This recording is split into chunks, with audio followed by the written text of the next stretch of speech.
अंत तू ही है, अल्फा और ओमेगा तू ही है, दूतों की स्तुति भी तू ही है, बुद्धि और सब ज्ञान तू ही है।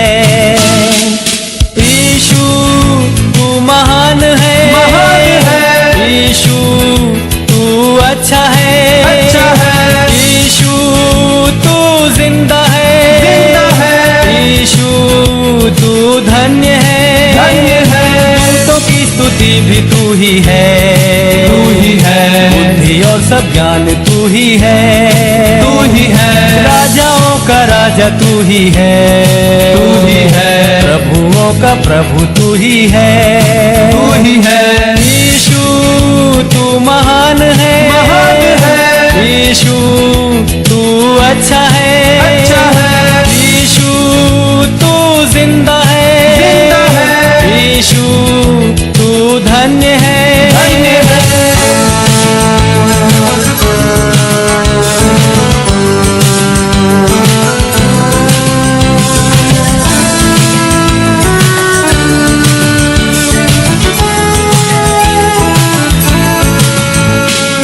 जीवन भरा पाप से मेरा, जग अंधेरा और अशुद्ध सारा, मेरे पापों से बचाने को मेरे लिए जीवन दिया है।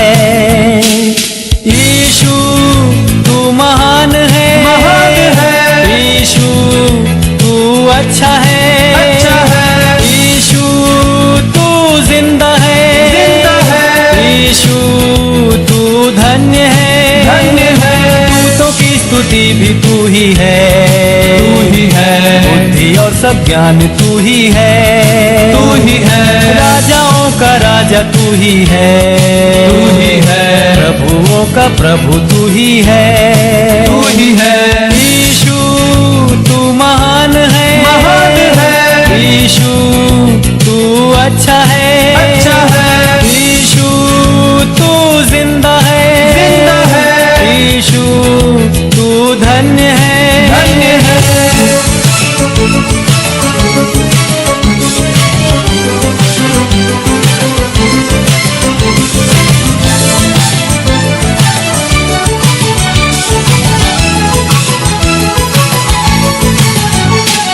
सारे गुनहगारों के लिए अपना खून बहाया यीशु ने, खाई कोड़ों की मार भी दे सलीब पर उसने अपनी जान। यीशु तू महान है, यीशु तू अच्छा है, यीशु तू जिंदा है, यीशु तू धन्य है, दूतों की स्तुति भी तू ही है, बुद्धि और सब ज्ञान तू ही है, राजाओं का राजा तू ही है, प्रभुओं का प्रभु तू ही है, यीशु तू महान है, यीशु तू अच्छा है, यीशु तू जिंदा है, यीशु तू धन्य है।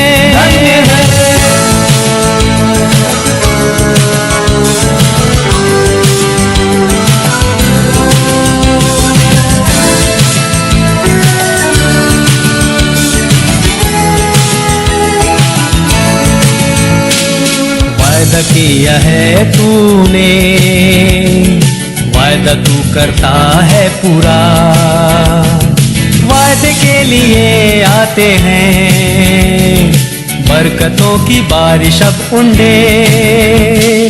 यीशु तू महान है, यीशु तू अच्छा है, यीशु तू जिंदा है, यीशु तू धन्य है, दूतों की स्तुति भी तू ही है, बुद्धि और सब ज्ञान तू ही है, राजाओं का राजा तू ही है, प्रभुओं का प्रभु तू ही है, यीशु तू महान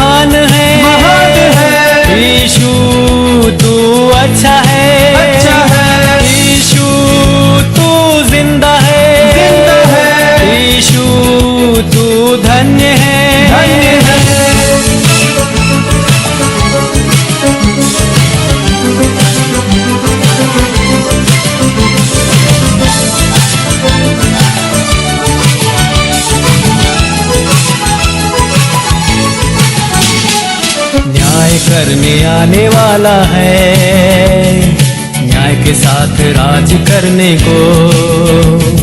धर्मियों को लेकर न्याय से सिंहासन पर राज करेगा।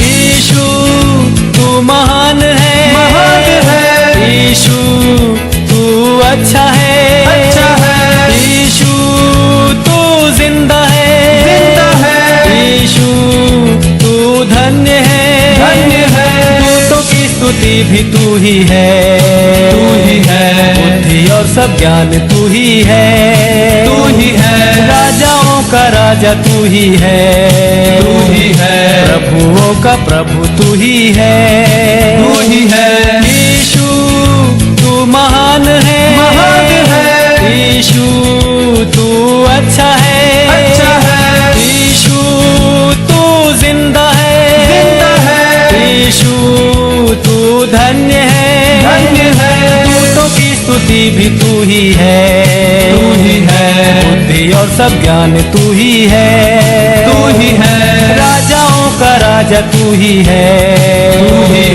प्रभुओं का प्रभु तू ही है, यीशु तू महान है, यीशु तू अच्छा है, यीशु तू जिंदा है, यीशु तू धन्य है, यीशु तू महान है, यीशु तू अच्छा है, यीशु तू जिंदा है, यीशु तू धन्य है, यीशु तू महान है, यीशु तू अच्छा है, यीशु तू जिंदा है, यीशु तू धन्य है।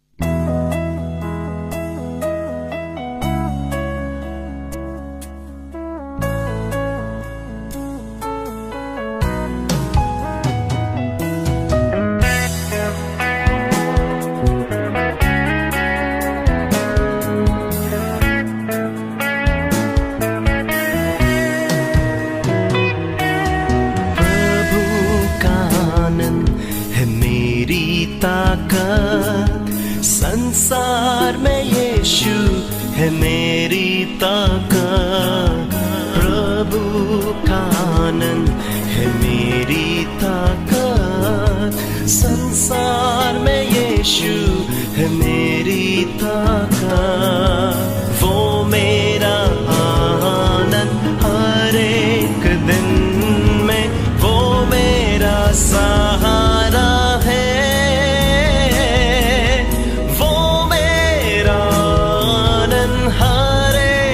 दिन में वो मेरा सहारा है।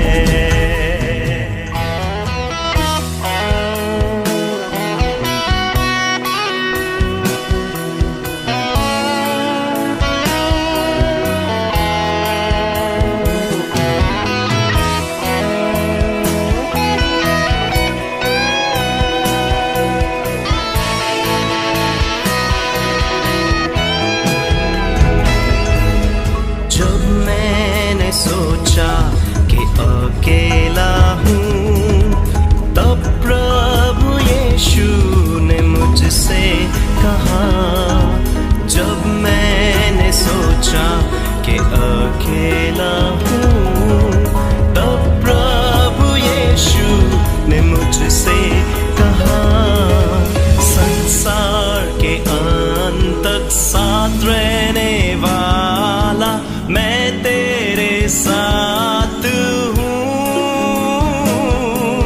संसार के अंत तक साथ रहने वाला मैं तेरे साथ हूँ।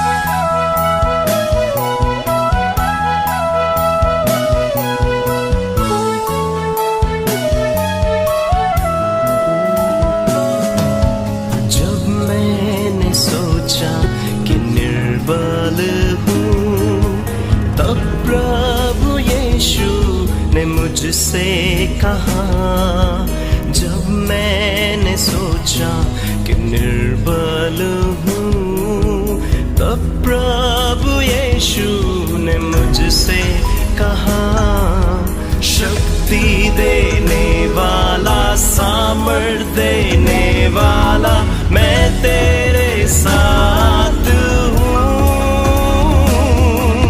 शक्ति देने वाला, सामर्थ देने वाला, मैं तेरे साथ हूँ।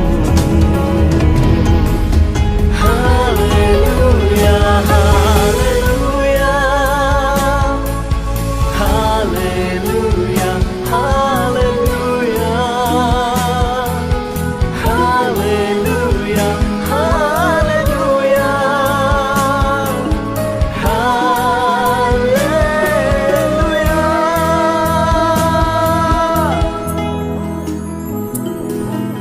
जब मैंने सोचा कि असंभव है, तब प्रभु यीशु ने मुझसे कहा, जब मैंने सोचा कि असंभव है, तब प्रभु यीशु ने मुझसे कहा, असंभव को संभव करने वाला यीशु, मैं तेरे साथ हूँ।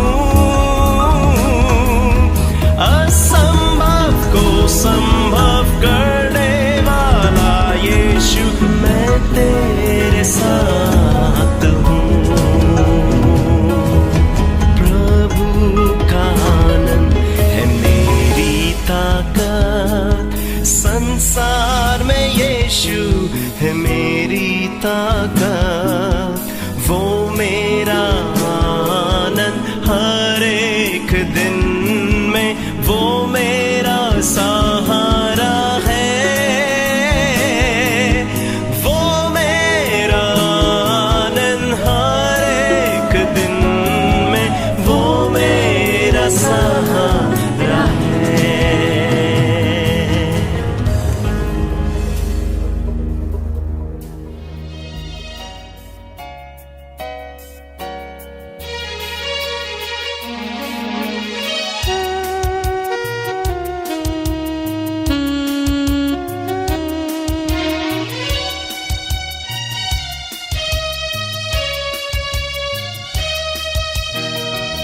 भरपूर जीवन तेरे लिए,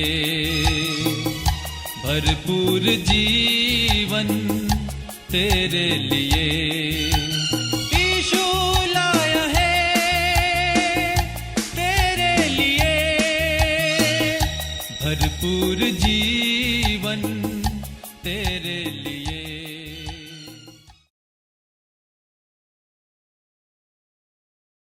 પ્રભુ ઈસુ ખ્રિસ્તના નામમાં આજની ઓનલાઈન બાઇબલ સ્ટડીમાં આપ સૌનો પ્રેમથી આવકાર કરીએ છીએ.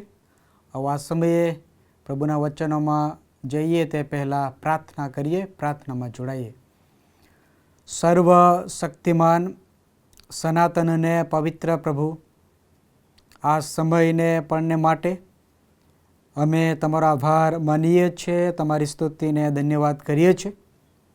ડિસેમ્બર માસમાં પ્રભુ તમે અમને પ્રવેશ કરાવ્યો અને આ ચોથા દિવસે પ્રભુ તમારા સાનિધ્યમાં તમારા વચનોનું મનન કરવાને માટે પ્રભુ તમે અમારા જીવનમાં અમૂલ્ય તક પૂરી પાડી છે. તેને માટે પ્રભુ અમે આભાર માનીએ છીએ, તમારી સ્તુતિને ધન્યવાદ કરીએ છીએ. જે વચનો પ્રભુ અમે વાંચીએ અને મનન કરીએ તે સર્વ વચનો પ્રભુ સમજવા તમારા પવિત્ર આત્માનું સામર્થ્ય અને દોરવણી પ્રભુ તમે અમને આપો, કે જેથી પ્રભુ અમે ખરા અર્થમાં તમારા વિશ્વાસમાં દ્રઢ અને મજબૂત બનીને તમારી સાક્ષીને સેવાને માટે ઉપયોગી બનીએ એવી કૃપા અમે તમારી પાસે માગીએ છીએ. પ્રાર્થના અમારા મુક્તિદાતા પ્રભુ ઈસુ ખ્રિસ્તના નામમાં કરીએ છીએ. આમેન. આવા સમયે પવિત્ર શાસ્ત્ર બાઇબલમાંથી પ્રભુનું જીવતું અને પવિત્ર વચન વાંચીએ. નવા કરારમાં ગલાતીઓના પત્ર અને તેનો 4થો અધ્યાય 1 થી 5 કલમ સુધી પ્રભુનું વચન આપણે વાંચીએ. ગલાતીઓનો પત્ર તેનો 4થો અધ્યાય 1-5 કલમ સુધી. ત્યાં પ્રભુનું વચન આ પ્રમાણે છે. હવે હું કહું છું કે વારસ જ્યાં સુધી બાળક છે ત્યાં સુધી સર્વનો માલિક છતાં તેનામાં તે દાસમાં કંઈ ફેર પડતો નથી, પણ પિતાએ ઠરાવેલી મુદ્દત સુધી તે વાલીઓ તથા કારભારીઓને આધીન છે. એ પ્રમાણે આપણે પણ જ્યારે બાળક હતા ત્યારે જગતના તત્વને તાબે રહીને દાસત્વમાં હતા. પણ સમય પૂરો થયો ત્યારે ઈશ્વરે સ્ત્રીથી જન્મેલો અને નિયમને આધીન જન્મેલો એવો પોતાનો પુત્ર મોકલ્યો, એ હેતુથી કે જેઓ નિયમને આધીન હતા તેઓને તે છોડાવી લે, કે તેથી આપણે તેના પુત્રો તરીકે ગણાઈએ. ત્યાં સુધી પ્રભુ તેના વાંચેલા વચનોને આશીષ કરો. આમેન. પ્રભુનું વચન મનન કરીએ તે પહેલાં આપ સર્વને પ્રભુ ઈસુ ખ્રિસ્તના નામમાં પ્રેમી સલામ પાઠવું છું.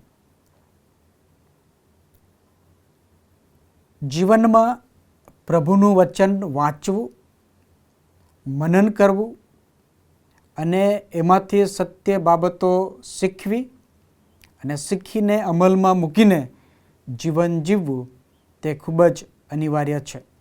અને તેથી વ્યક્તિગત જીવનમાં, કૌટુંબિક જીવનમાં બાઇબલ અભ્યાસ ખૂબ અગત્યનો વિષય બની જાય છે. જે વ્યક્તિઓ બાઇબલ અભ્યાસમાં વ્યક્તિગત રીતે જોડાય છે, કુટુંબ તરીકે જોડાય છે, ગ્રુપ બાઇબલ અભ્યાસમાં જોડાય છે, મંડળી તરીકે બાઇબલ અભ્યાસમાં જોડાય છે, તેમની સાથે પ્રભુ વાત અને વ્યવહાર કરે છે. વચન દ્વારા પ્રભુ આપણી સાથે તેના હેતુઓ જાહેર કરે છે. વચનમાં જે બાબતો લખવામાં આવી છે તે બાબતો પવિત્ર આત્મા દ્વારા પ્રભુ આપણને સમજણ આપે છે, આપણા વિશ્વાસને દ્રઢ કરે છે અને આપણને પ્રભુના મહિમાને માટે, જીવન જીવવાને માટે માર્ગ બતાવે છે. અને તેથી ગલાતીના પત્રનો જ્યારે આ સમયે જે શાસ્ત્રપાઠ વાંચ્યો છે તેમાંથી અભ્યાસ કરવા માગીએ છીએ ત્યારે એ બાબતને આપણે સમજવા પણ માગીએ છીએ. કારણ કે બાઇબલ અભ્યાસ એ આજના દિવસોમાં ખૂબ અગત્યના છે. આપણે જે જગતમાં રહીએ છીએ એ જગતમાં જો ઈશ્વરનું વચનમાં આપણે દ્રઢ ના હોઈએ તો પરીક્ષણો કે સતાવણીઓ કે જૂઠા દુર્મતો સામે આપણે ટકી શકતા નથી. અને તેથી બાઇબલ વિરુદ્ધના ખોટા શિક્ષણો, સિદ્ધાંત વિરુદ્ધના ખોટા શિક્ષણો સામે જો આપણે ટકી રહેવું હોય તો તેનો એટલે ઈશ્વરના વચનનો અભ્યાસ કરવો ખૂબ જરૂર છે. અને એ બાબતને ધ્યાનમાં રાખીને પાઉલ પ્રેરિત જ્યારે આ ગલાતીઓને પત્ર લખે છે ત્યારે એ બાબતને ખાસ રીતે જણાવે છે. કેમ કે પાઉલ જ્યારે આ પત્ર લખે છે ત્યારે ગલાતી મંડળીમાં જે દુર્મતો હતા, જે ખોટું શિક્ષણ પ્રવેશ્યું હતું તેને કેન્દ્ર સ્થાન બનાવે છે. જેમ જેમ મંડળી વૃદ્ધિ પામતી ગઈ તેમ તેમ પ્રભુના વચનો પ્રત્યે ઘણા બધાને ગેરસમજ ઊભી થઈ હતી. અને માટે જ પહેલો અધ્યાયમાં પાઉલ પ્રેરિત 6ઠ્ઠી કલમથી જો આપણે આગળ વાંચીએ તો ત્યાં પ્રભુ ઈસુ ખ્રિસ્તમાં એક જ સુવાર્તા છે, બીજી કોઈ સુવાર્તા નથી. પાઉલના સમયગાળા દરમિયાન જે દુર્મતથી બીજી સુવાર્તાએ પ્રવેશ કર્યો હતો એની વાત જ્યારે પાઉલને ખબર પડે છે ત્યારે ગલાતીના તમામ વિશ્વાસીઓને પાઉલ એ શિક્ષણ આપવા માગે છે કે પ્રભુ ઈસુ ખ્રિસ્ત પોતે આ પૃથ્વી પર જન્મ લઈને આવ્યા, વધસ્તંભ પર મરણ પામ્યા, ત્રીજા દિવસે સજીવન થયા, તેનામાં આપણને જીવન છે, તે આપણને તેના રાજ્યમાં પ્રવેશ કરાવે છે. અને માટે જે એક સુવાર્તા છે એ સિવાય બીજી કોઈ સુવાર્તા નથી. અને એ જ પ્રમાણે બીજી એક અગત્યની વાત પાઉલ પ્રેરિત જણાવે છે તે તો એ છે કે યહૂદીઓ અને બિન યહૂદીઓ જ્યારે પ્રભુ ઈસુ ખ્રિસ્તનો સ્વીકાર કરીને વિશ્વાસમાં ઉમેરાયા, એ ઉદ્ધારની યોજનામાં વૃદ્ધિ પામતા જાય છે, ત્યારે જેઓ યહૂદીઓ દ્વારા પ્રભુમાં ઉમેરાયા હતા તેઓ નિયમશાસ્ત્રને વળગી રહીને જીવન જીવવાને માટે બિન યહૂદીઓને માટે દોરવણી આપનાર બની ગયા હતા. અને એવા સમયે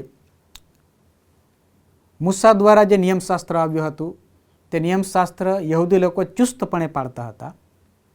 અને ઇબ્રાહિમ દ્વારા પ્રભુએ જે કરેલો કરાર, સુન્નતનો કરાર, તેઓ ચુસ્તપણે પાળતા હતા. અને જ્યારે અન્ય ધર્મી લોકોએ પ્રભુ ઈસુ ખ્રિસ્તનો સ્વીકાર કર્યો ત્યારે આ યહૂદીઓ જેઓ ખ્રિસ્તી થયા હતા તેઓ બિન યહૂદીમાંથી થયેલા ખ્રિસ્તીઓને આ નિયમશાસ્ત્ર પાળવાને માટે કહે છે કે તમારે આ નિયમશાસ્ત્ર પાળવું જોઈએ. અને એ જે દુર્મત ઊભો થયો હતો તેને કારણે પાઉલ પ્રેરિત બહુ જ અગત્યની વાત જણાવે છે. અને તે તો એ છે કે પ્રભુ ઈસુ ખ્રિસ્ત આપણા મધ્યસ્થ છે અને પ્રભુ ઈસુ ખ્રિસ્તમાં આપણે તેના સંતાનો છીએ. માટે યહૂદી કે ગ્રીક, સુન્નત કે બેસુન્નત કોઈ નથી, પરંતુ પ્રભુમાં બધા આપણે એક છીએ. એ બાબતની વાત પાઉલ પ્રેરિત જણાવે છે. અને તેથી આવા સમયમાં નિયમશાસ્ત્ર આપવાનો ઈશ્વરનો જે હેતુ હતો તે તો એ હતો કે મનુષ્ય આ પૃથ્વી પરના જીવનમાં પાપથી દૂર રહે અને પ્રભુ સાથેના સંબંધમાં જોડાઈ રહે. પરંતુ નિયમશાસ્ત્ર દ્વારા પાપની માફી પ્રાપ્ત થતી નહીં હતી. અને તેથી જ પાઉલ કહે છે કે નિયમશાસ્ત્ર એ તો આપણા માટે બાળ શિક્ષક હતું, પરંતુ પ્રભુ ઈસુ ખ્રિસ્તમાં આપણને તેના પુત્ર તરીકે ગણવામાં આવ્યા છે, તેના વારસદાર તરીકે ગણવામાં આવ્યા છે. તો હવે આપણા માટે પ્રભુ ઈસુ ખ્રિસ્ત જ એક એવો માધ્યમ છે કે તેના દ્વારા આપણે પ્રભુમાં જીવન જીવી શકીએ છીએ, અનંત જીવન ધારણ કરી શકીએ છીએ. અને એ બાબતને સમજાવવાને માટે પાઉલ પ્રેરિત ગલાતીનો પત્ર અને 4થા અધ્યાય અને તેના 4 વચનમાં અગત્યની વાત જણાવે છે. અને એ અગત્યની વાત તો એ છે, પણ સમય પૂરો થયો ત્યારે ઈશ્વરે સ્ત્રીથી જન્મેલો અને નિયમને આધીન જન્મેલો એવો પોતાનો પુત્ર મોકલ્યો. કેમ પાઉલ પ્રેરિત આ બાબતને જાહેર કરવા માગે છે? કારણ કે 1 થી 3 કલમમાં આપણે વાંચીએ છીએ કે વારસદાર જે પુત્ર તરીકે હોય તેઓ પ્રાપ્ત કરે છે. અને માટે જે જગતમાં આપણે રહીએ છીએ એ જગતના તત્વના તાબે રહીને આપણામાં જે પાપ હતું એ પાપ નિયમશાસ્ત્ર આપણને છોડાવી શકતું નથી. અને માટે પ્રભુ ઈસુ ખ્રિસ્તના નામમાં જે ઉદ્ધાર છે તે ઉદ્ધાર પ્રભુ ઈસુ ખ્રિસ્તના લોહીમાં આપણને પ્રાપ્ત થાય છે. અને તેથી એ સમય પૂરો થયો ત્યારે ઈશ્વરે તેના એકના એક દીકરા પ્રભુ ઈસુ ખ્રિસ્તને આ જગતમાં મોકલ્યા. એ બાબતને પાઉલ પ્રેરિત જાહેર કરે છે. અને તેથી પાઉલ એ અગત્યની વાતને જણાવે છે કે જગતના મંડાણ અગાઉ પ્રભુ ઈસુ ખ્રિસ્તને આ જગતમાં મોકલવાને માટેનો જે યોજના હતી તે યોજના પરિપૂર્ણ થઈ છે. અને માટે જ જો આપણે જૂના કરારના ભવિષ્ય વચનો વાંચીએ તો એ જૂના કરારના ભવિષ્ય વચનો આપણને શીખવાડે છે કે પ્રભુ ઈસુ ખ્રિસ્ત આ જગતમાં આવવાના હતા અને સમગ્ર માનવજાતને માટે બલિદાન થવાના હતા. યશાયા પ્રબોધકનું પુસ્તક ને તેનો 7મો અધ્યાય અને 14મી કલમમાં પણ પ્રભુ તમને પોતાનું ચિહ્ન આપશે, કુંવારી ગર્ભવતી થશે, તેનો દીકરો થશે અને તેઓ તેનું નામ ઇમ્માનુએલ પાડશે, જે પોતાના લોકોને તેઓના પાપથી તારશે તે એ જ છે.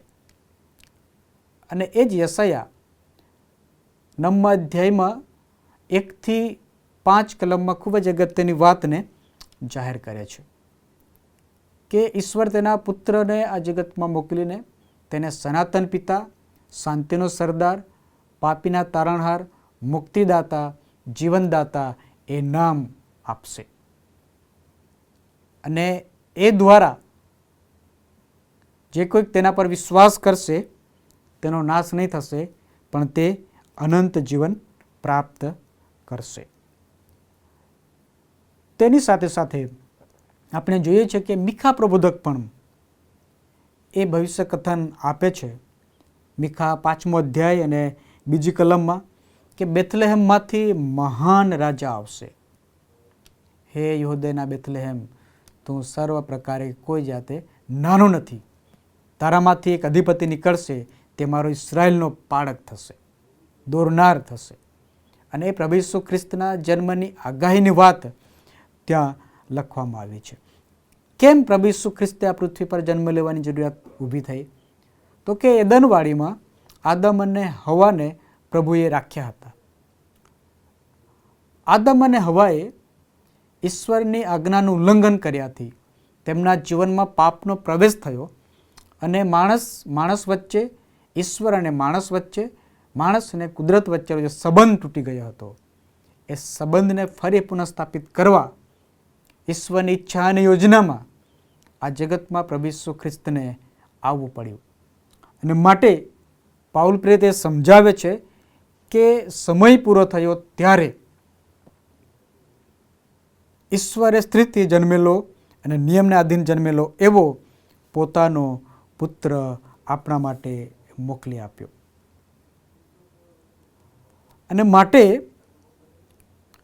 પ્રભુ ઈસુ ખ્રિસ્ત યોગ્ય સમયે આ જગતના ઉદ્ધાર માટે ઈશ્વરની યોજનામાં આ પૃથ્વી પર આવ્યા. જ્યારે પ્રભુ ઈસુ ખ્રિસ્તનો જન્મ થાય તે અગાઉ યોહાન બાપ્તિસ્મી પણ જ્યારે આ જગતમાં હતા ત્યારે યોહાન બાપ્તિસ્મી પ્રભુનું વચન પ્રગટ કરે છે. માર્કની સુવાર્તા અને તેનો 1લો અધ્યાય અને 15મી કલમમાં એવું કહેવામાં આવ્યું છે કે સમય પૂરો થયો, પસ્તાવો કરો અને દેવ પર વિશ્વાસ રાખો, કેમ કે સમય પાસે છે. માટે પ્રભુ ઈસુ ખ્રિસ્તમાં જે આપણને જીવન છે તે જીવન આપણે પ્રાપ્ત કરવું હોય તો સમય પૂરો થયો છે ને ઈશ્વરનું રાજ્ય પાસે આવ્યું છે. પસ્તાવો કરો ને સુવાર્તા પર વિશ્વાસ કરો. અને એ જે સુવાર્તા છે તે તો પ્રભુ ઈસુ ખ્રિસ્તના જન્મની વધામણી, પ્રભુ ઈસુ ખ્રિસ્તનું જીવન ચરિત્ર, પ્રભુ ઈસુ ખ્રિસ્તનું બલિદાન, પ્રભુ ઈસુ ખ્રિસ્તમાં પાપની માફી, પ્રભુ ઈસુ ખ્રિસ્તનું પુનરુત્થાન અને પ્રભુ ઈસુ ખ્રિસ્તનું સ્વર્ગારોહણ. એ જે સુવાર્તા છે એ સુવાર્તાની વાત આપણને જણાવવામાં આવી છે. અને માટે જે ભવિષ્યવાણી હતી તે ભવિષ્યવાણીઓ પ્રભુ ઈસુ ખ્રિસ્તમાં પરિપૂર્ણ થઈ છે.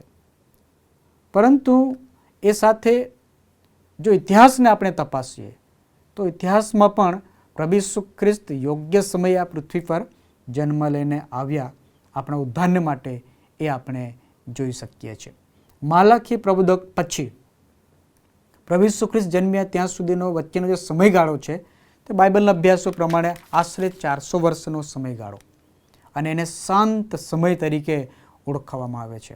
અને એ સમયગાળા દરમિયાન જાણે કે ઈશ્વરે તેના પસંદ કરેલા લોકો સાથે વાત કરવાનું બંધ કરી દીધું હતું.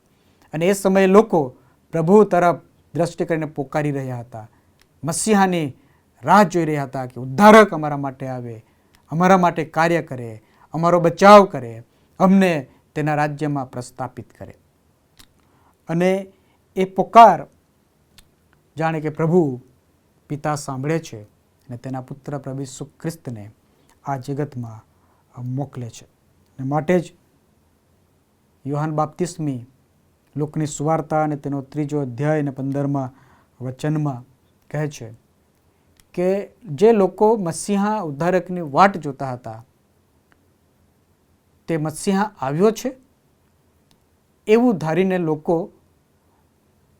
યોહાન બાપ્તિસ્તને પૂછવા જાય છે કે શું જે યોહાન બાપ્તિસ્મી આવ્યો છે તે મસીહા છે? કેમ કે લોકો ઉદ્ધારની રાહ જોઈ રહ્યા હતા અને એવા સમયે પ્રભુ ઈસુ ખ્રિસ્ત આ જગતમાં જન્મ લઈને આવે છે. તે સમયે જે ભૌગોલિક પરિસ્થિતિ અને રાજકીય પરિસ્થિતિ અને સામાજિક પરિસ્થિતિનો જો અભ્યાસ કરવામાં આવે તો કે રાજકીય સ્થિતિમાં રોમન સામ્રાજ્યનું વર્ચસ્વ હતું અને આખી પૃથ્વી પર તેઓ હકુમત ચલાવતા હતા. એની સાથે સાથે જે ભૌગોલિક પરિસ્થિતિ હતી તે જાણે કે રોમન સરકારે આખા આજુબાજુના પ્રદેશોમાં તે જગતનું જે વાતાવરણ હતું, જે દુનિયા હતી, તેને ખૂણે સુધી પહોંચવાને માટે તેઓ પ્રયત્ન કરતા હતા. માટે ધોરીમાર્ગો પણ અને જળમાર્ગો પણ તૈયાર કરવામાં આવ્યા હતા. વેપાર વાણિજ્ય વિકસી રહ્યું હતું અને એ જ સમયે સમાજમાં અનૈતિકતા, અત્યાચાર, ભ્રષ્ટાચાર, ખૂન ખરાબી, ભ્રષ્ટાચારથી ભરેલું સામાજિક જીવન પણ હતું અને એની સાથે સાથે ધાર્મિક જીવન પણ જે એ કથળી ગયું હતું કે નામધારી પ્રભુ પર વિશ્વાસ કરનાર લોકોનું સંખ્યા વધારે જોવા મળતી હતી. અને આવા સમયમાં યોગ્ય સમયે સમય પૂરો થયો, ઈશ્વરે જે અગાઉથી નિર્માણ કર્યો હતો એ સમય પૂરો થયો ત્યારે તેના પુત્ર પ્રભુ ઈસુ ખ્રિસ્તને આ જગતમાં મોકલી આપ્યો. અને માટે એફેસીનો પત્ર અને તેનો 1 અધ્યાય 4 થી 7 કલમ જો આપણે વાંચીએ તો ત્યાં આ બાબતની નોંધ કરવામાં આવી છે. એફેસીનો પત્ર અને તેનો 1 અધ્યાય અને તેની 4 થી 7 કલમમાં એ બાબતની નોંધ કરવામાં આવી છે. ત્યાં એવું લખ્યું છે, એ પ્રમાણે તેમણે જગતના મંડાણની અગાઉ આપણને તેનામાં પસંદ કર્યા છે, એ માટે કે આપણે તેની આગળ પ્રેમમાં પવિત્ર તથા નિર્દોષ થઈએ. તેમણે પોતાની ઈચ્છા તથા પ્રસન્નતા પ્રમાણે પોતાને માટે આપણને પ્રભુ ઈસુ ખ્રિસ્તના પુત્રો તરીકે ગણવાને અગાઉથી નિર્માણ કર્યા છે કે તેની કૃપાના મહિમાની સ્તુતિ થાય. એ કૃપા તેમણે પોતાના વહાલા પુત્રમાં આપણને મફત આપી. એમનામાં એના લોહી દ્વારા તેમની કૃપાની સંપત પ્રમાણે આપણને ઉદ્ધાર એટલે પાપની માફી છે. જગતના મંડાણ અગાઉ પ્રભુએ તેના પુત્ર પ્રભુ ઈસુ ખ્રિસ્તને આ જગતમાં મોકલવાને માટે જે યોજના કરી હતી તે સમય પૂરો થયો ત્યારે પ્રભુ ઈસુ ખ્રિસ્ત આ જગતમાં આવ્યા. એટલું જ નહીં, પ્રભુ ઈસુ ખ્રિસ્ત આ પૃથ્વી પર રહીને ઈશ્વરના રાજ્યની વાતને પ્રગટ કરી. તેણે લોકો મધ્યે દેવના રાજ્ય સંબંધીનું શિક્ષણ આપ્યું. એની સાથે સાથે તેણે પોતાનું પવિત્ર અને કિંમતી બલિદાનમાં પાપની માફી પ્રાપ્ત થાય તે માટે તેણે પોતાનું કિંમતી અને પવિત્ર બલિદાન આપ્યું. પરંતુ પ્રભુ ઈસુ ખ્રિસ્ત પોતે વધસ્તંભ પર આખા માનવજાતને માટે બલિદાન થાય તે પહેલાં ઈશ્વર પિતા સાથે જે વાત કરે છે તે વાતમાં પણ સમય પૂરો થયો એ વાત પ્રભુ ઈસુ ખ્રિસ્ત કરે છે. યોહાનની સુવાર્તા અને 17મો અધ્યાય અને તેમાંની 1 થી 3 કલમમાં આ પ્રમાણે લખવામાં આવ્યું છે. એ વાતો કહી રહ્યા પછી ઈસુએ આકાશ તરફ નજર ઊંચી કરીને કહ્યું, હે પિતા, સમય આવ્યો છે કે તમે તમારા દીકરાને મહિમાવાન કરો કે દીકરો તમને મહિમાવાન કરે, કારણ કે તમે સર્વ માણસો પર તેને અધિકાર આપ્યો છે કે જેઓને તમે તેને આપ્યા છે તે સર્વને તે અનંત જીવન આપે. પ્રભુ ઈસુ ખ્રિસ્તમાં જેઓ પસંદ થયેલા છે, પ્રભુ ઈસુ ખ્રિસ્તમાં જેઓ તેડાયેલા છે તેઓને અનંત જીવન મળે તે યોજના, તે કાર્ય પૂર્ણ કરવાનો સમય આવ્યો છે. અને માટે પ્રભુ ઈસુ ખ્રિસ્ત વધસ્તંભ પર મૃત્યુ પામતા પહેલાં પિતા સાથેના વાર્તાલાપમાં આ પ્રાર્થના કરે છે. અને પ્રભુ એ કાર્ય કરે છે. ને માટે જે યશાયા પ્રબોધકે પ્રભુ ઈસુ ખ્રિસ્તને માટે જે ભવિષ્યવાણી કરી હતી યશાયા 53માં, તે પ્રમાણે પ્રભુ ઈસુ ખ્રિસ્ત સમગ્ર માનવજાતને માટે વધસ્તંભ પર બલિદાન થઈ ગયા અને તેના સોળથી આપણને પાપોની માફી છે, આપણને સાજાપણું છે, આપણને જીવન છે, ભરપૂર જીવન છે. અને માટે પ્રભુએ આપણને તેનામાં પુત્રો તરીકે, દીકરાઓ તરીકે, સંતાનો તરીકે, વારસદાર તરીકે પસંદ કર્યા છે અને રાખ્યા છે. અને તેથી જો ઈશ્વર આપણા માલિક છે, ઈશ્વર આપણા પિતા છે અને આપણે તેના વારસ છીએ, તો પિતાની ઈચ્છા પ્રમાણે જ્યારે આપણે કરીએ છીએ ત્યારે તેના વારસના હકદાર આપણે બનીએ છીએ.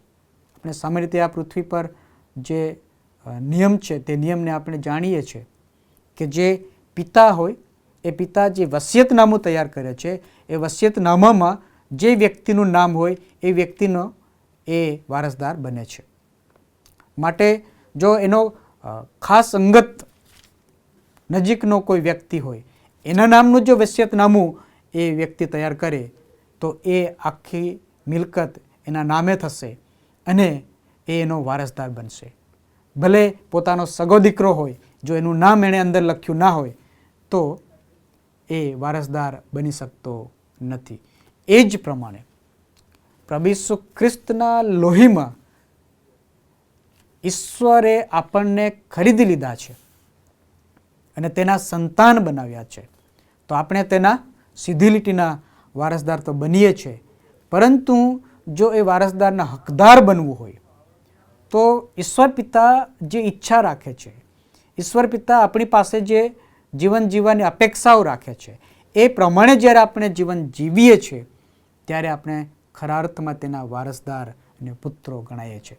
પરંતુ ઈશ્વરની ઈચ્છા અને યોજનાની વિરુદ્ધ જઈને જો આપણે જીવન જીવીએ છીએ અને કાર્ય કરીએ છીએ, અન્યાય કરીએ છીએ, ઈર્ષા કરીએ છીએ, અદેખાઈ કરીએ છીએ, તો આપણે જે વારસદારનો જે હક છે તે ગુમાવી દઈ શકીએ તેમ છે.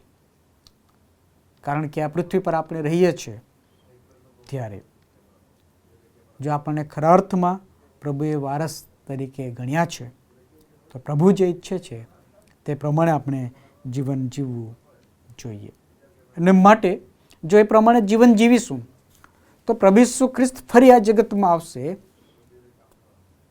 ત્યારે આપણે તેની સાથે એ વારસદાર બનીશું, એ હકદાર બનીશું, એ અનંત જીવનને માટે આપણને યોગ્ય ગણવામાં આવશે. અને માટે જ જો આપણે પેરુત્તનું કૃત્ય અને તેનો પહેલો અધ્યાય જો આપણે વાંચીએ તો પહેલા અધ્યાયમાં પાઉલ લેખક જે છે તે અગત્યની વાત રજૂ કરે છે અને તે તો એ છે કે પ્રભુ ઈસુ ખ્રિસ્ત ફરી પાછા આવશે ત્યારે પ્રભુ તેને પસંદ કરેલા લોકોને તે લઈ જનાર છે અને જે લોકો તેને જોશે અને તેના પર વિશ્વાસ કરશે તે પ્રભુમાં આશીર્વાદિત થશે. પેરુત્તના કૃત્ય અને તેનો પહેલો અધ્યાય અને તેનું 7મું વચન. તેણે તેઓને કહ્યું, જે કાળ તથા સમય પિતાએ પોતાના અધિકારમાં રાખ્યા છે તે જાણવાનું તમારું કામ નથી, પણ પવિત્ર આત્મા તમારા પર આવશે ત્યારે તમે સામર્થ્ય પામશો અને યરૂશાલેમમાં, આખા યહૂદયામાં, શમરૂનમાં તથા પૃથ્વીના છેડા સુધી તમે મારા સાક્ષી થશો. અને માટે એ સાક્ષીરૂપી જીવન જીવવા પ્રભુની પાસે આપણે કૃપા માગવી જોઈએ. અને એ જ પ્રમાણે પ્રભુનું જે બીજું વચન આપણને શીખવાડે છે તે એ છે કે જ્યારે પ્રભુ ઈસુ ખ્રિસ્ત અવતરણ થયા ત્યારે દૂતોએ ત્યાં ઊભેલા વ્યક્તિઓને કહ્યું, તેઓએ કહ્યું કે ગાલિલના માણસો, તમે આકાશ તરફ જોતા કેમ ઊભા રહ્યા છો? એ જ ઈસુ જેમને તમારી પાસેથી આકાશમાંથી લઈ લેવામાં આવ્યો છે તે જેમ તમે તેમને આકાશમાં જતા જોયા તેમજ પાછા આવશે. હવે પ્રભુ ઈસુ ખ્રિસ્ત ફરી આવવાના છે તે સમયની વાત પણ પવિત્ર શાસ્ત્ર બાઇબલમાં જણાવવામાં આવી છે. પ્રભુ ઈસુ ખ્રિસ્તે પોતે કહ્યું છે, જુઓ હું થોડી વારમાં આવું છું અને દરેક માણસને તેની કરણીઓ પ્રમાણે ભરી આપવાનો બદલો મારી પાસે છે. પ્રકટીકરણનું પુસ્તક અને તેના 21મા અધ્યાયમાં એ બાબતની નોંધ કરવામાં આવી છે. પહેલો જે સમય હતો, સમય પૂરો થયો ત્યારે પ્રભુ ઈસુ ખ્રિસ્ત આ પૃથ્વી પર જન્મ લઈને આવ્યા. પ્રભુ ઈસુ ખ્રિસ્તની બલિદાનની અને પાપની માફીની જે ખાતરી આપણને કરાવી છે, એ ખાતરીમાં આપણે પ્રભુના સંતાનો બન્યા છે, આપણે તેના વારસદાર બન્યા છે અને આ પૃથ્વી પર જીવન જીવીએ છીએ. હવે બીજો જે સમય પ્રભુ ઈસુ ખ્રિસ્તના પુનરાગમનનો છે, તે સમય પણ પાસે આવ્યો છે. અને માટે પ્રકટીકરણના પુસ્તકમાં પહેલા અધ્યાય અને 7 વચનમાં પ્રભુનું વચન આપણને જણાવે છે, જુઓ તે વાદળા સહિત આવે છે, દરેક આંખ અને જેઓએ તેને વિંધ્યા તેઓ પણ તેમને જોશે અને પૃથ્વી પરની સર્વ દેશ જાતિઓ તેને લીધે વિલાપ કરશે. આમેન. તે વાદળા સહિત આવે છે. ફરી પ્રભુ ઈસુ ખ્રિસ્ત આ પૃથ્વી પર ન્યાયાધીશ તરીકે આવવાના છે. તેનો સમય આવવાનો સમય પાકી ચૂક્યો છે અને તેથી પુનરાગમનનો સમય પણ જાણે કે પૂરો થયો હોય એવું ચિત્ર આપણે બાઇબલમાં જે ચિહ્નો આપ્યા છે, જે વચનો આપ્યા છે, જે ભવિષ્ય કથનો આપ્યા છે, તે વાંચીએ છીએ ત્યારે એક પછી એક પૂર્ણ થયેલા હોય એવું આપણે વાંચીએ છીએ અને શીખીએ છીએ. અને માટે પ્રભુ ઈસુ ખ્રિસ્ત આ પૃથ્વી પર આવવાનો હેતુ માનવજાતના ઉદ્ધારનો, માનવજાતને પાપના બંધનમાંથી, જગતના દાસત્વમાંથી છોડાવીને અનંત જીવન આપવાનું. અને પ્રભુ ઈસુ ખ્રિસ્ત હવે જ્યારે ફરી બીજી વખત પુનરાગમનમાં આવશે ત્યારે તેના પસંદગીના લોકોને તેની સાથે લઈ જઈને સદાકાળના આનંદમાં પ્રવેશ કરાવશે. અને તેથી જે સમય પૂરો થયો હતો તેની વાત પાઉલ જણાવે છે અને એ જણાવીને ખાતરી કરાવવા માગે છે કે આપણે તેના વારસ છીએ. અને જો વારસ છીએ તો પ્રભુ આપણી પાસે જે જીવનની અપેક્ષા રાખે છે તે આપણે જીવન જીવવું જોઈએ. આ ડિસેમ્બર માસ એટલે પ્રભુ ઈસુ ખ્રિસ્તના જન્મ જયંતિની ઉજવણી કરવાના દિવસો અને એ દિવસોમાં આખું વિશ્વ પ્રભુ ઈસુ ખ્રિસ્તની જન્મની વધામણીને શુભ સંદેશ તરીકે પોતાના ચર્ચમાં, પોતાના શહેરમાં પ્રગટ કરશે અને એ દ્વારા ખ્રિસ્તની સાક્ષીને પ્રગટ કરવામાં આવશે. પરંતુ એની સાથે સાથે પ્રભુ ઈસુ ખ્રિસ્ત ફરી પુનરાગમનમાં આવવાના છે ત્યારે શું તેના માટેની આપણી તૈયારીઓ છે? જો તેની તૈયારીઓ આપણે કરી શક્ય નથી તો તેના વારસદાર આપણે કઈ રીતના બની શકીએ? હા, આપણે તેના વારસ છીએ તો એ પિતાને મળવાને માટે આપણી જાતને તૈયાર કરીએ. પિતા આપણી પાસે જે જીવનની અપેક્ષા રાખે છે તે અપેક્ષાઓ પ્રમાણે જીવન જીવવા માટે આપણા જીવનને પ્રભુના હાથમાં સમર્પિત કરીએ. પ્રભુ આ વચન સમજવા પ્રથમ મને અને ત્યાર પછી આપણ સર્વને કૃપા પૂરી પાડો. આમેન. પ્રાર્થના કરીએ. ધન્ય પ્રભુ, આ સમયને પળને માટે અમે તમારો આભાર માનીએ છીએ, તમારી સ્તુતિ અને તમારા નામને ધન્યવાદ કરીએ છીએ. પાઉલ પ્રેરિત દ્વારા ગલાતીઓને પ્રભુ જે તમે વચન આપ્યું, જે શિક્ષણ આપ્યું, એ જ શિક્ષણ પ્રભુ આજે તમે અમને પ્રાપ્ત કરાવ્યું છે. જે સમયમાંથી અમે પસાર થઈ રહ્યા છે એ સમયમાં પ્રભુ ખોટા શિક્ષણથી, દુર્મતોથી પ્રભુ અમે પોતાની જાતને સુરક્ષિત રાખી શકીએ એ માટે પ્રભુ તમારું જીવતું અને પવિત્ર વચન દરરોજ વાંચવાને માટે, મનન કરવાને માટે, તે પર વિશ્વાસ કરીને જીવન જીવવાને માટે રોજ રોજ પ્રભુ તમારી કૃપા અને તમારી દયા અમારા પર વરસાવો.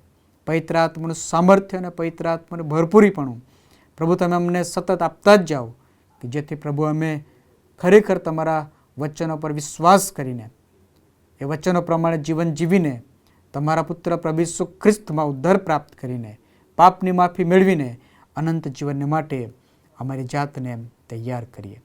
હા પ્રભુ, સમય પૂરો થયો ત્યારે તમે તમારા પુત્ર પ્રભુ ઈસુ ખ્રિસ્તને અમારા માટે મોકલ્યા. એ ઉદ્ધારની યોજના અમારા માટે પ્રભુ તમે પૂર્ણ કરી. અમે આભાર માનીએ છીએ. પરંતુ પ્રભુ, એ જ પુત્ર પ્રભુ ઈસુ ખ્રિસ્ત ફરી પુનરાગમનમાં આવનાર છે, ત્યારે પ્રભુ અમે તેમને મળી શકીએ વારસ તરીકે. ત્યારે પ્રભુ અમે વારસદાર તરીકે જે તમે અમારી પાસે જીવનની અપેક્ષા રાખો છો એવું જીવન જીવવાને કાર્ય કરવા પ્રભુ તમે અમને સહાય અને મદદ કરો. આ નાતાલનું પર્વ અમારા સર્વને માટે આનંદ અને આશીર્વાદ લાવનારું બને એવી કૃપા અમે તમારી પાસે માગીએ છીએ. પ્રાર્થના અમારા મુક્તિદાતા પ્રભુ ઈસુ ખ્રિસ્તના નામમાં કરીએ છીએ. આમેન. ઓ આકાશમાંના અમારા બાપ, તમારું નામ પવિત્ર મનાવો, તમારું રાજ્ય આવો, જેમ આકાશમાં તેમ પૃથ્વી પર તમારી ઈચ્છા પૂરી થાવ. દિવસની અમારી રોટલી આજ અમને આપો, જેમ અમે અમારા ઋણીઓને માફ કર્યા છે તેમ તમે અમારા ઋણો અમને માફ કરો, અને અમને પરીક્ષણમાં ન લાવો પણ બુંડાઈથી અમારો છૂટકો કરો, કેમ કે રાજ્ય તથા પરાક્રમ તથા મહિમા સર્વકાળ સુધી તમારા છે. આમેન. હવે આપણા તારના પ્રભુ ઈસુ ખ્રિસ્તની કૃપા, ઈશ્વર પિતાનો પ્રેમ, પ્રભુ પવિત્ર આત્માની દિવ્ય અને મધુરી સંગત આપણ સર્વની સાથે આજથી સદા સર્વકાળ સુધી હોજો. आमेन. हर मुसीबत की जंजीर से छुड़ाने वाला है तू, हर बिगड़ी जिंदगी को बनाने वाला है तू. मेरी जिंदगी की कश्ती तूफानों में है घिरी, पर ए मसीह मेरा रखवाला है तू.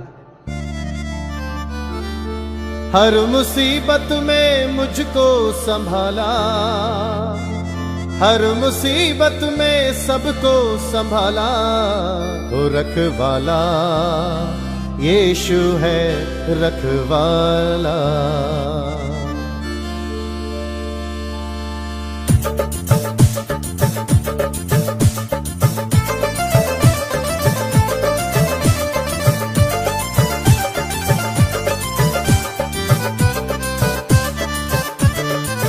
रखवाला यीशु है रखवाला.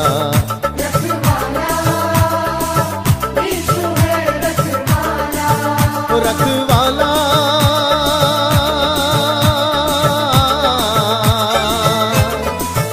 रखवाला रखवाला रखवाला रखवाला यीशु है रखवाला.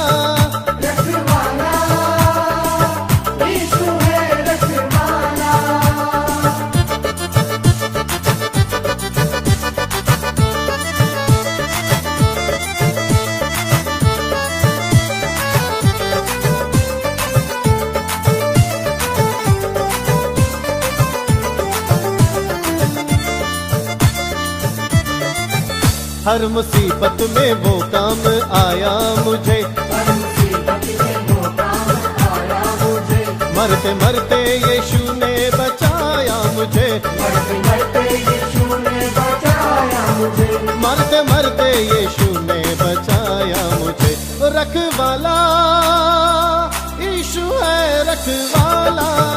रखवाला यीशु है रखवाला. रखवाला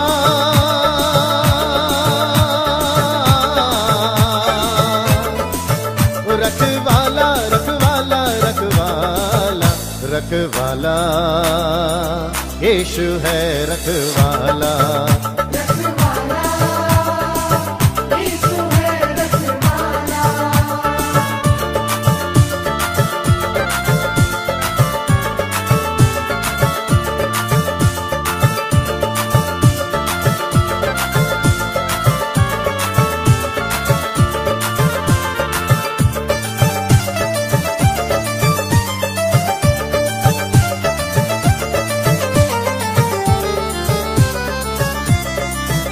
जब मसीहा का दीदार हो जाएगा, तेरा बिगड़ा हुआ काम बन जाएगा. तेरा बिगड़ा हुआ रखवाला यीशु है रखवाला, ओ रखवाला यीशु है रखवाला, ओ रखवाला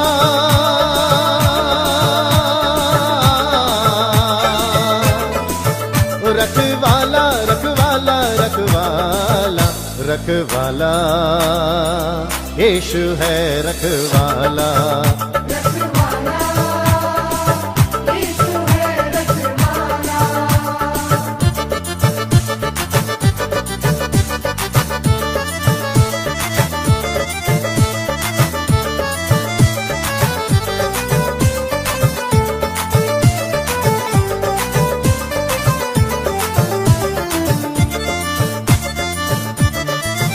वो धरती का राजा वो सरकार है, निराला मसीहा का दरबार है, निराला मसीहा का दरबार है। ओ रखवाला यीशु है रखवाला, ओ रखवाला यीशु है रखवाला, ओ रखवाला